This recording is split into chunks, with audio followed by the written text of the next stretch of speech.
President of Tutor, Martin Lumpkin, joins me on the Zoom line. Let me extend season's greetings to Mr. Lumpkin. Thanks so much for touching base with us to give us the latest regarding salary negotiations. We'll get into that momentarily. But again, season's greeting to you and yours.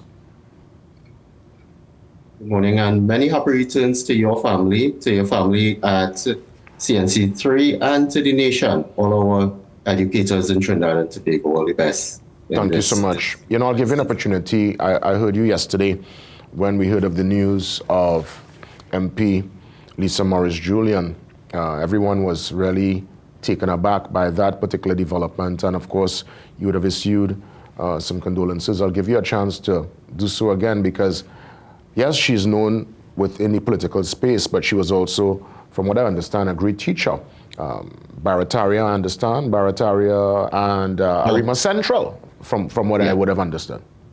Yes. Yeah. Thank you very much, Mr. Williams. And it's, you know, we at Tutor are really saddened by the news of the passing of Minister Morris-Julian. Minister Morris-Julian was well known within the political as well as the educational field. Most recently, Minister in the Ministry of Education. And we would have always had pleasantries exchanged, but we would always attempt to work together to advance the cause of education in Trinidad and Tobago. And we extend our condolences to the family, relatives, friends, and colleagues of Minister Morris-Julian. It's really shocking to wake up to that news yesterday morning. And it demonstrates, you know, how fragile life is.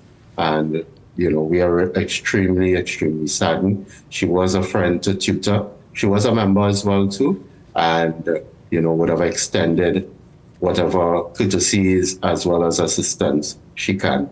Really a great person. Thanks for sharing. Thanks for that, Mr. Lumpkin.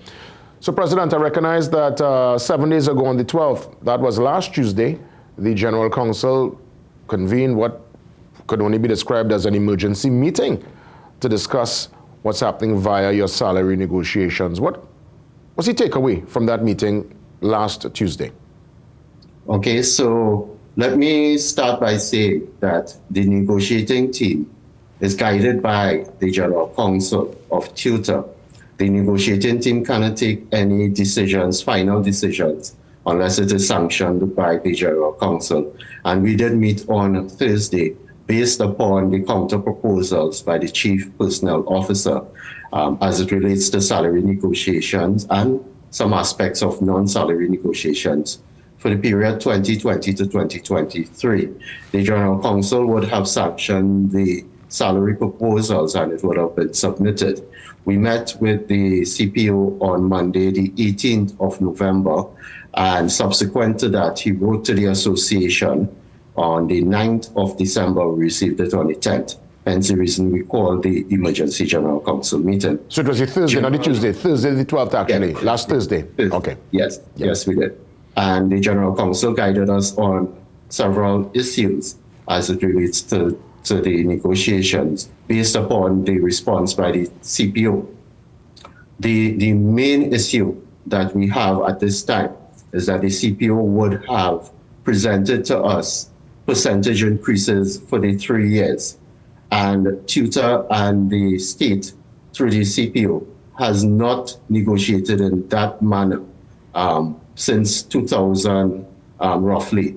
Last negotiations, it ended up to be on offer again of percentage increases, and Tutor would have argued vehemently that we look at the external labor market survey. That is a methodology, scientific methodology, that will base the salaries for that period due, you know, to what is in the market. Now, we don't have much teaching jobs within the local market external to the teaching service.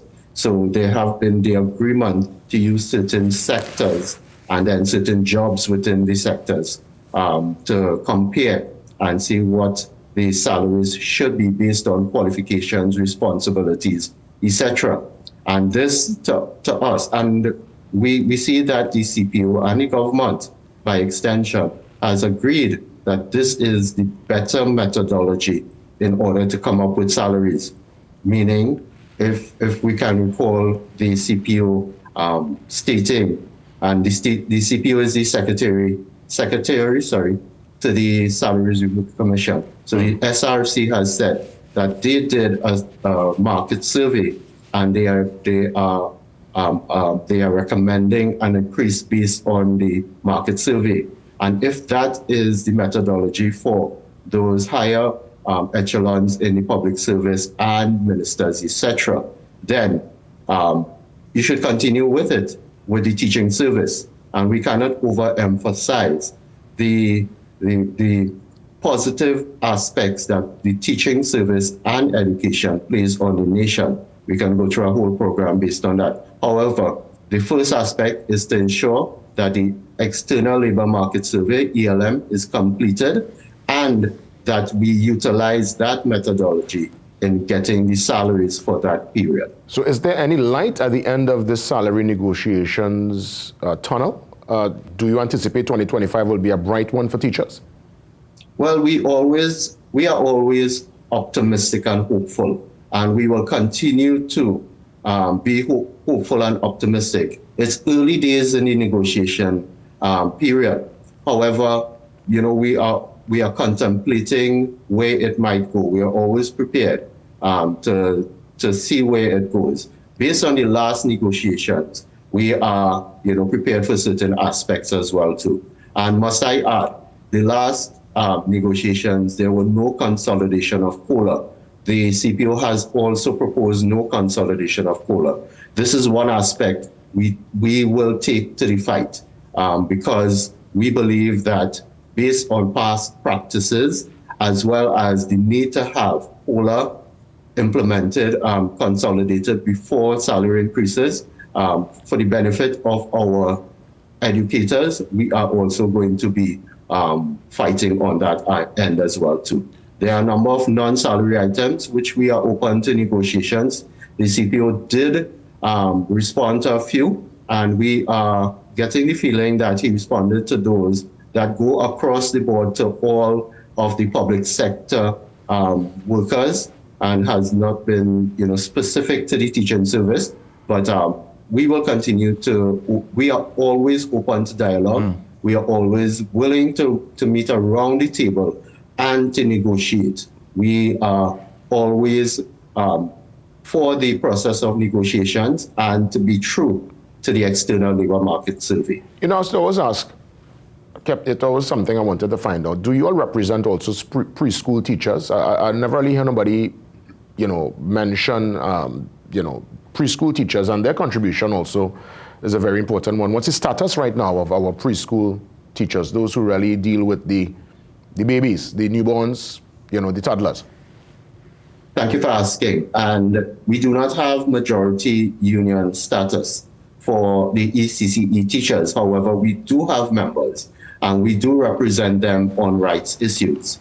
We do take the opportunity as well when we meet with the Ministry of Education to bring up issues facing the ECCE sectors and the teachers, because in tutor, a teacher is a teacher is a teacher, and whichever sector you belong to, tutor will look to have the best interest of those sectors, those teachers, and the education system. At this time, at this time, there's legislation before the Attorney General, which will change the Education Act to include the ECCE sector. At this time, currently, the age for education is 5 years upward, and the legislation is supposed to change to have the 2.5 to 3 years as the age for education, which will include the ECCE sector.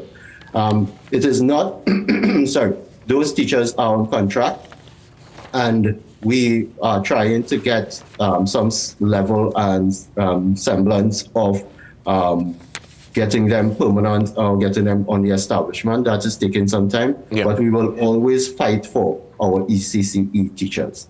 Thanks again. President Lumpkin, I want to thank you, not only for touching base today, but for being here with us during the course of the year, really keeping us up to speed in real time with developments. As you rightfully said, we are all optimistic. We see the glass as always half full, half full. And I hope that 2025 is a much better year for the teachers and for tutor. Keep us posted. And again, season's greetings to you and yours.